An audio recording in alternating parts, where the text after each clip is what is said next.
Cuarto, la llegada en masa de la psicofarmacología a partir de los años 50 del siglo pasado y las consecuencias.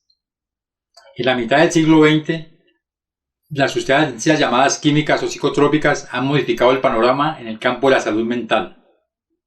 En su libro Pourquoi la psychanalyse, la investigadora e historiadora francesa Elisabeth Roudinesco, en el capítulo 2, abro comillas, los medicamentos del espíritu, citando a Troiller, quien en su libro, abro comillas, los 10 años que han cambiado la locura, cierro comillas, nos dice que las sustancias químicas desocuparon los asilos, sustituyeron las camisas de fuerza y los tratamientos tradicionales en la psiquiatría. No obstante, las consecuencias que estas sustancias químicas provocan no parecen muy atrayentes, abro comillas.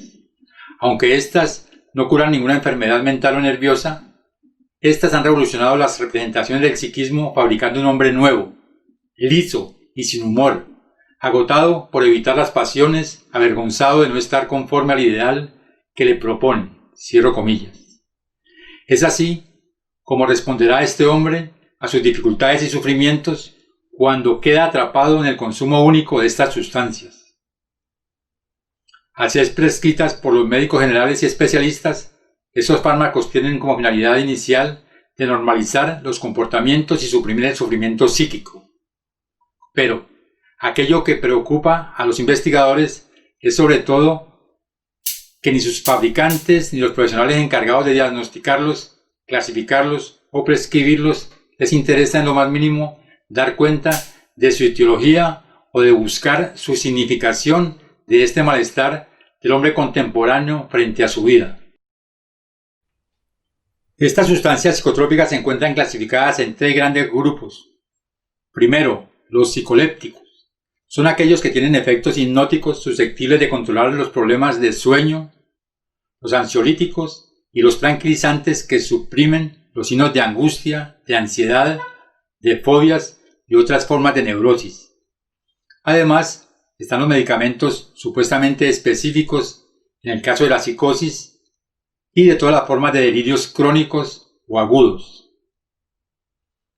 Segundo, los antidepresores, que a diferencia del grupo anterior, estos medicamentos serían indicados como estimulante del sistema nervioso y servirían para el tratamiento de todo tipo de conducta depresiva. Tercero, los reguladores del humor. Son sustancias alucinógenas asociadas a los estupefacientes que según sus creadores permiten controlar y regular los cambios del estado de ánimo. Estas serán las propuestas de la ciencia tendientes a responder a la esencia de la condición humana cuando el sufrimiento psíquico y el malestar invaden al hombre en su vida amorosa, relacional y afectiva. El recurrir de manera sistemática a esa espiral reductora de la causalidad externa entre genes, neuronas, hormonas, entre otras, han hecho desaparecer una tendencia que se llamó en psiquiatría dinámica, donde la palabra y el lenguaje daban su lugar al sujeto, a través de su historia, su familia y su transmisión a los miembros de las leyes del lenguaje. Los psiquiatras no son los únicos que se benefician con el DSM. Siempre que se encuentre un diagnóstico psiquiátrico, se encontrará una droga psiquiátrica. The pharmaceutical corporations now contribute enormous sums of money for the education of psychiatric residents and for the support of research by their professors, so that psychiatry today has become in America, has become very largely learning which drug to use with which disease or disorder. We need to make sure that we understand the very close interactions among the American Psychiatric Association with its DSM, the pharmaceutical companies, who love the fact that every time there's a new edition of the DSM, there are dozens more categories in there, and so more conditions for the drug companies to say, oh, we've got a pill for that. En el 2006, un estudio reveló que el 56% de los psiquiatras que decidían qué trastornos incluir en el siguiente DSM tienen lazos financieros con al menos una compañía farmacéutica. Hoy vemos las consecuencias.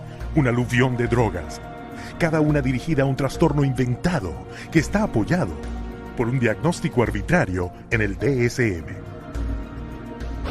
The fact that it is couched in the language of science without necessarily having any of the scientific data or underpinnings to justify it is as threatening as anything we've seen today. Y el último y más caro ardid para engañar al público al imitar a la medicina legítima: escanear al cerebro. We can scan all the brains we want to. The fact that we see changes in different people's brains, changes in functioning, doesn't mean that we've discovered anything that has its origin in the brain. It just means that we're seeing changes, but it doesn't mean that there's something wrong with the brain. Psiquiatras y psicólogos usan el DSM para etiquetar a 450 millones de personas en el mundo como enfermos mentales. Un total igual a la población de Francia, Italia, Alemania, Canadá, Australia, el Reino Unido y Rusia combinadas. Mientras la venta de drogas psiquiátricas superó los 27 mil millones de dólares al año, los fondos de los gobiernos del mundo para esos pacientes le dan beneficios brutos a la psiquiatría de 440 mil millones de dólares al año. Y una gran parte de ello proviene del diagnóstico y de las drogas que se recetan a los más confiados y vulnerables. Estas fueron reemplazadas, según los investigadores, por un sistema comportamental, de los cuales solo subsisten dos modelos explicativos. Abro comillas: la organicidad de un lado portadora de una universalidad simplista y la otra partidaria de un culturalismo empírico, del cual resulta una división reductora entre el mundo de la razón y el universo de mentalidades, entre las afecciones del cuerpo y aquellas del espíritu, entre lo universal y lo particular. Separada de otros modelos, la psiquiatría dinámica, el modelo culturalista, pone de presente una humanización del sufrimiento cuando en realidad deja que el sujeto crea que su malestar no proviene de las relaciones con sus semejantes, pero sí de los malos espíritus, de los astros, de las prácticas mágicas. La explicación de carácter étnico se articula con las causas orgánicas y coloca al sujeto del lado de alguien que puede ser poseído. Cierro comillas. Páginas 52-53 en el texto de Elizabeth Rodinesco. Freud, a través de su propuesta de los tratamientos de la palabra, lo cual dio lugar a gran número de psicoterapias, reconozcan ellos o no la herencia freudiana, estaban lejos de imaginarse que en pleno siglo XXI la palabra y sus consecuencias en la vida psíquica del sujeto sería reemplazada por el saber que impone la psiquiatría a través del uso de psicofármacos, es decir, el progresivo e invasivo despliegue de tratamientos con sustancias químicas han tomado el lugar de los tratamientos del alma o de la psiquis. En lugar de permanecer centrados en los avances indiscutibles de la ciencia del cerebro y permitir el desarrollo o aplicación de los tratamientos vía la palabra, donde el sujeto ocuparía un lugar determinado no por el fármaco sino por su historia. A partir esencialmente de los años 1980, todos los tratamientos de la palabra fueron atacados violentamente por la ciencia oficial y la biopolítica en Occidente. El nombre de la progresión de la psicofarmacología y de los manuales estadísticos de salud mental, desconociendo así la psiquiatría organicista, abro comillas, que su disciplina tiende a desaparecer frente a una práctica que es un híbrido, que reservará de un lado la hospitalización a la locura crónica y del otro lado dará a los psicólogos clínicos los pacientes que no estarían tan afectados por la locura y que dependerían de un saber psiquiátrico completamente dominado por los medicamentos psicotrópicos y las neurociencias. Cierro comilla.